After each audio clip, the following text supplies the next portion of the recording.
que eu penso, é um ser inteligente e pensante, que tem razão e reflexão e que se pode considerar a si próprio como si próprio, a mesma coisa pensando em diferentes tempos e lugares.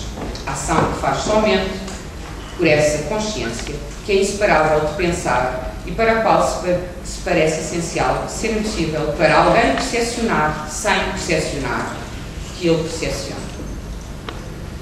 Depois Leibniz, a meu ver, avança um pouco naquilo que nos pode indicar o que é a identidade pessoal, a autoconsciência ou a consciência em si, e apresenta-nos a teoria que eu acho mais bonita na filosofia, embora não consiga entendê-la, se calhar como quase ninguém consegue entender bem, que é a teoria da monadologia. Na realidade, o que Leibniz nos vai dizer é que cada um de nós é de facto um ser individual, esse ser individual, e que como é que ele sabe que é esse ser individual? É porque esse ser individual já tem todas as características que o sujeito mesmo, ele tem e ocupa, tal como vocês, somente um espaço e um tempo diferentes. Na realidade, o que o Leibniz me ajuda a entender é que se calhar a minha identidade pessoal é objetivável nos outros sujeitos humanos. A minha e a tua são diferentes, mas enquanto mónadas, que é aquela parte menos que não é divisível, tal como os átomos, vamos falar dos átomos para não confundir com a monadologia, então para mim avançou um pouco, mas deixa-nos como que todos neste mundo físico, deixa-nos como que, sem sabermos se nós pertencemos ao primeiro grupo, ao grupo do mental, ou ao grupo da física, ou à mónada da tudo. Isto é a questão que nós tocamos. Cada organismo possui uma mónada dominante. Essa é a sua alma. Então, a meu ver, o que Leibniz quis dizer com esta mónada dominante é o mesmo que nós estamos a dizer, neste tempo, que temos uma consciência nuclear.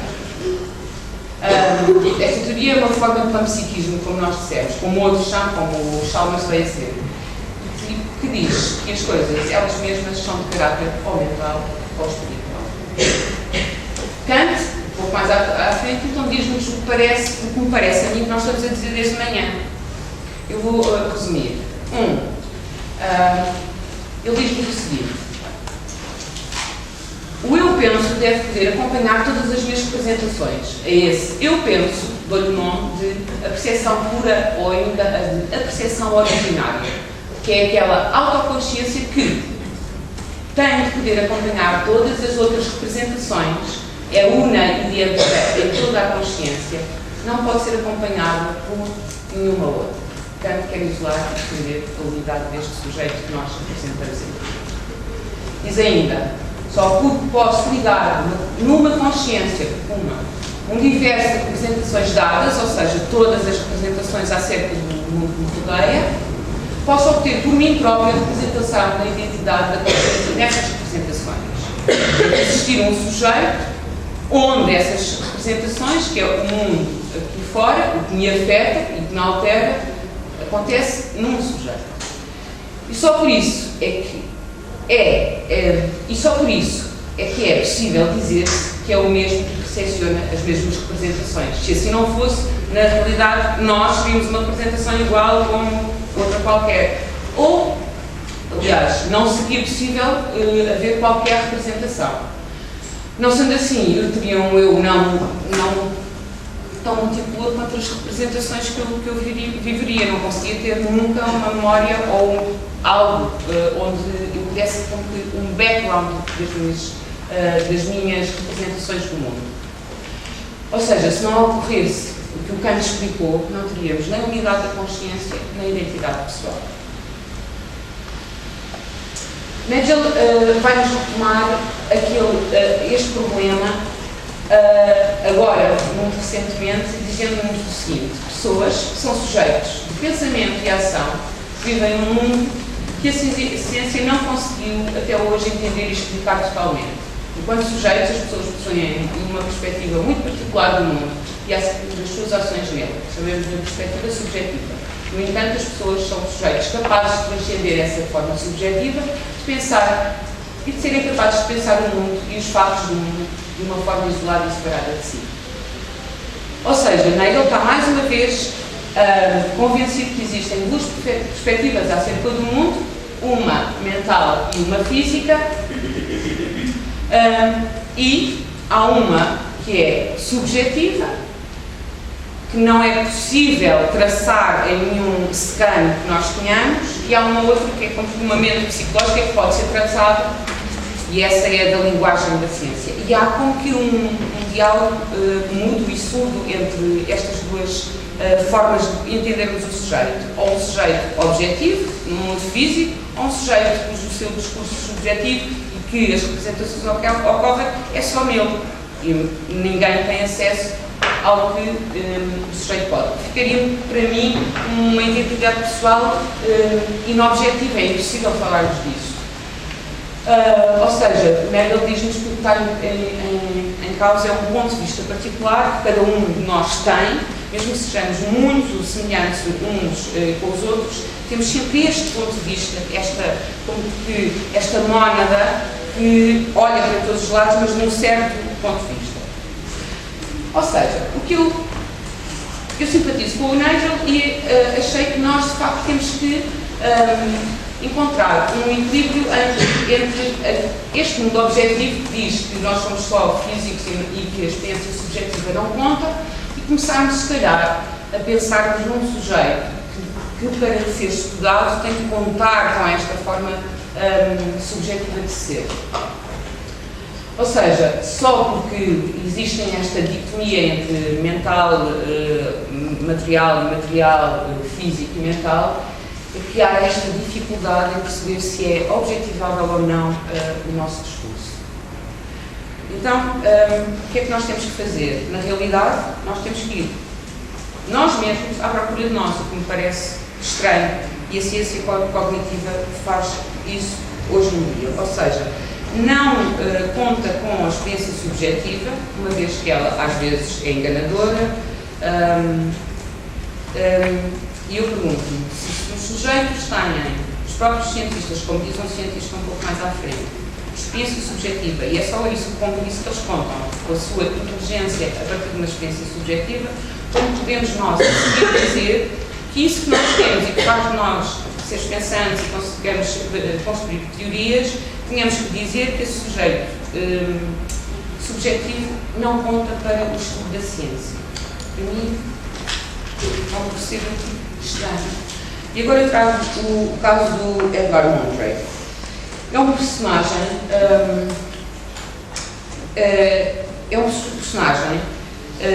tudo indica que é ficcional, embora ele tivesse, este caso tivesse descrito em livros de medicina casos complicados de medicina.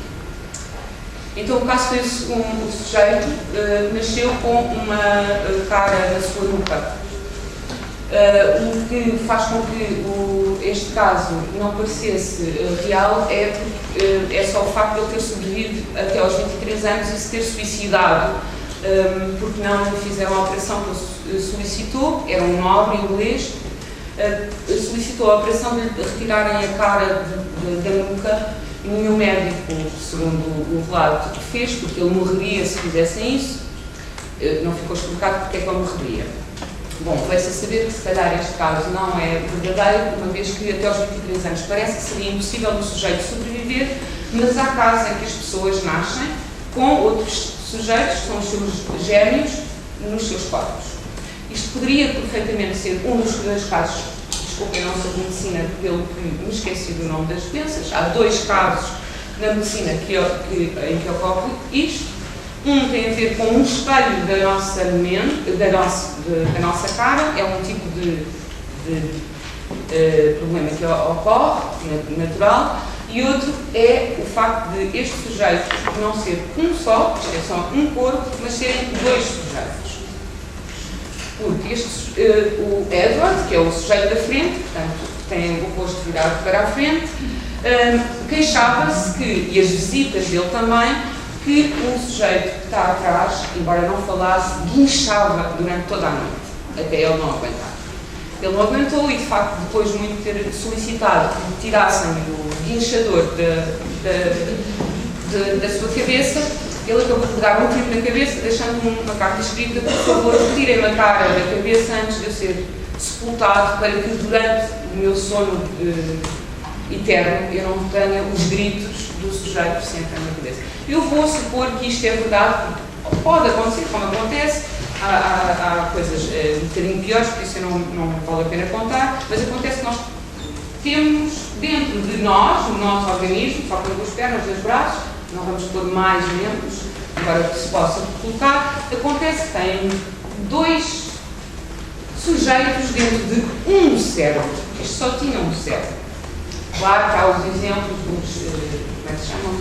Chineses, como há o caso de umas gêmeas chinesas que têm as cabeças viradas quase uma contra a outra e que uma vê com os olhos da outra, o que nos parece estranho, mas se isto é estranho, se calhar é bom ser pensado. E eu fiquei impressionada com este caso, porque o caso é o seguinte: se não houver uma unidade de consciência, e se nós não tivermos uma unidade de consciência, que sentido faz a carta do Edward de Monterey a pedir para lhe tirarem o guinchador da cabeça? Eu vou perguntar, eu sou médica e eu acredito que o guinchador é o principal sujeito daquele organismo. Porque é que eu vou tirar o falo ou vou tirar o guinchador? Se fosse essa a opção, qual era a opção que nós podemos tomar em relação a um sujeito como o Edward Monterey?